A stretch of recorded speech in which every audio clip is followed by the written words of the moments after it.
Assalamualaikum warahmatullahi wabarakatuh. Perkenalkan, nama saya Qasim Ibnu Alif, NIM 1910 30681, jurusan PMB Fakultas Syariah dan Hukum UIN Sunan Kalijaga, mata kuliah Hukum Acara Pidana. Nah, di sini saya akan menjelaskan tata cara membuat laporan penipuan di kepolisian. Cara melaporkan penipuan di zaman sekarang kan banyak, jadi saya akan mencontohkan penipuan online yang selanjutnya adalah melaporkan langsung ke kantor polisi. Berikut langkah-langkah melaporkan penipuan online ke kantor polisi. Nah, lanjut. Yang pertama, siapkan bukti yang cukup dan akurat. Siapkan bukti-bukti penipuan online. Bukti ini seperti tangkapan layar, URL, foto, rekaman suara, atau video. Bukti-bukti ini bisa dijadikan dalam suatu penyimpanan seperti flash disk atau CD.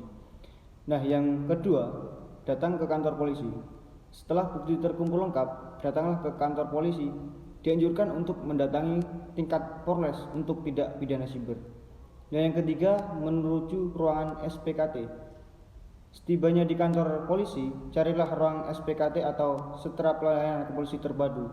Sampaikan laporan dan bukti yang ada pada petugas. Dan yang keempat, komunikasi dengan petugas. Petugas ini kemudian akan mengajukan sejumlah pertanyaan yang berhubungan dengan laporan. Laporan akan diketik dan dicetak sebagai bukti pelaporan. Tunggu pemberitahuan selanjutnya. Setelah laporan selesai, tunggu pemberitahuan selanjutnya dari polisi. Nah, sebelumnya saya minta maaf karena di luar masih hujan. Nah, mungkin akan saya lanjutkan. Saya akan menjelaskan teknis pembuktian pidana penganiayaan di kepolisian. Nah, pada Kitab Undang-Undang Hukum Pidana KUHP, Undang-Undang Nomor 8 Tahun 1981 tentang Hukum Acara Pidana KUHP, dan Peraturan Kepala Kepolisian Negara Republik Indonesia Nomor 6 Tahun 2019 tentang penyidikan tindak pidana. Tindak pidana penganiayaan yang diatur dalam pasal 351 KUHP dan tindak pidana pengeroyokan yang diatur dalam pasal 170 KUHP bukan merupakan delik aduan. Nah, pasal-pasal tersebut selengkapnya berbunyi. Pasal 351 KUHP, penganiayaan diancam dengan pidana penjara paling lama 2 tahun 8 bulan atau pidana dengan denda paling banyak Rp4.500. Jika perbuatan mengakibatkan luka-luka berat, yang bersalah diancam dengan pidana penjara paling lama 5 tahun. Jika mengakibatkan mati, diancam dengan pidana penjara paling lama 7 tahun. Nah, dengan penganiayaan disamakan sengaja merusak kesehatan. Percobaan untuk melakukan kejahatan ini tidak dipidana. Namun, kepolisian akan mengupayakan keadilan restoratif pada para pelaku dan korban jika telah memenuhi syarat material dan syarat formil. Berdasarkan pasal 12 para Kapolri 6/2019, syarat material yaitu tidak menimbulkan keresahan masyarakat atau tidak ada penolakan masyarakat. Nah, tidak berdampak pada konflik sosial, adanya pernyataan dari semua pihak yang terlibat untuk tidak keberatan dan melepaskan hak menuntutnya di hadapan hukum.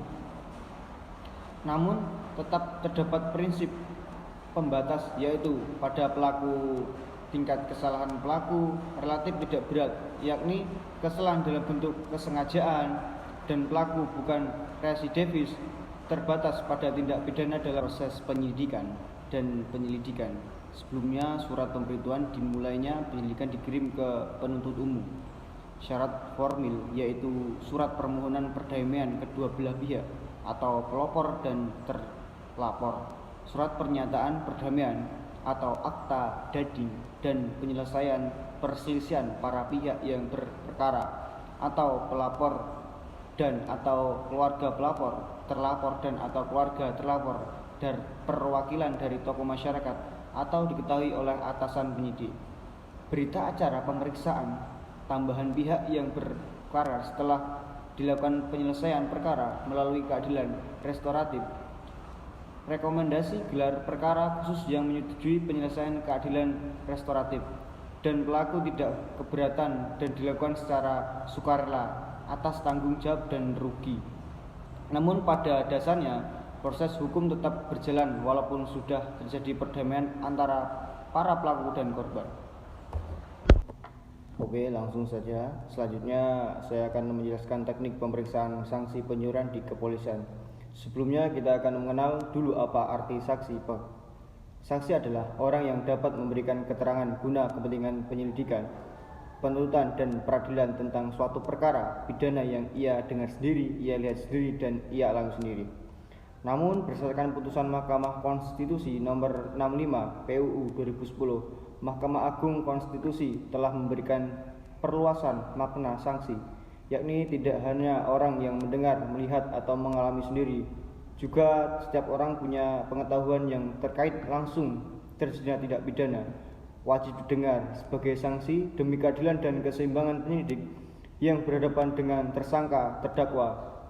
Penjelasan lebih lanjut mengenai putusan ini dapat Anda simak dalam KUHP sanksi dalam hukum acara pidana dan mekanisme hukum acara pidana, yakni mengenai alat bukti yang sah, keterangan sanksi yang ada pada urutan pertama, sehingga sanksi itu harus dilindungi. Sebaliknya, sanksi juga diancam dengan hukuman yang berat jika memberikan keterangan yang palsu. Selengkapnya tentang sanksi yang memberikan keterangan palsu dapat Anda simak dalam hukuman bagi saksi palsu persidangan. Sesuai dengan ketentuan Kitab Undang-Undang Hukum Acara Pidana (KUHP), salah satu tugas penyidik adalah memanggil orang untuk didengar dalam diperiksa sebagai saksi. Tugas si korban adalah memberitahukan kepada polisi, penyidik tentang siapa saja saksi yang mengetahui perkara yang dialaminya. Nah, artinya penyidik yang menghadirkan saksi untuk memberikan keterangan kepada penyidik dan selanjutnya keterangan tersebut akan disimak juga persidangan kelak.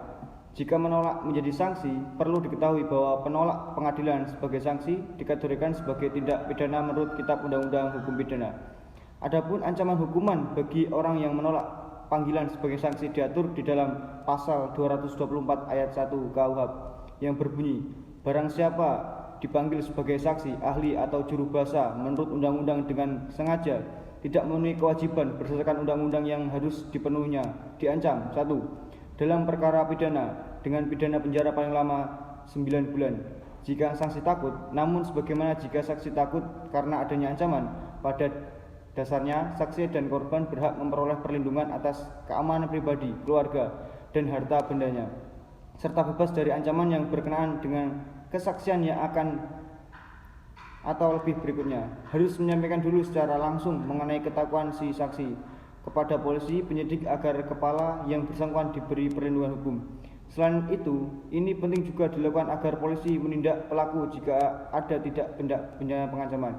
Jika si merasa tidak nyaman atau takut, perlindungan saksi dan korban, LPSK adalah lembaga yang bertugas dan berwenang untuk memberikan perlindungan dan hak-hak lain kepada saksi atau korban sebagainya diatur dalam Undang-Undang Nomor 31 Tahun 2014 tentang Peraturan Undang-Undang Nomor Pelindungan Saksi dan Korban. Masih berkaitan dengan ketakutan saksi, LPSK juga berwenang melakukan perdamaian saksi dan atau korban dalam proses peradilan. Jika juga masih takut, silakan hubungi Pusat Bantuan Hukum PBH Perhimpunan Advokat Indonesia dan atau Ketua Dewan Pimpinan Cabang DPC Perhimpunan Advokat Indonesia. Nah, yang saat ini sudah ada pada 8 kota. Nah, adapun bagaimana melakukan koordinasi dengan kepolisian dan LPSK dan mengatasi agar sanksi yang akan diajukan dalam perkara yang menimpa sepupu Anda sebagai korban atau memberikan keterangan kepada penyelidik.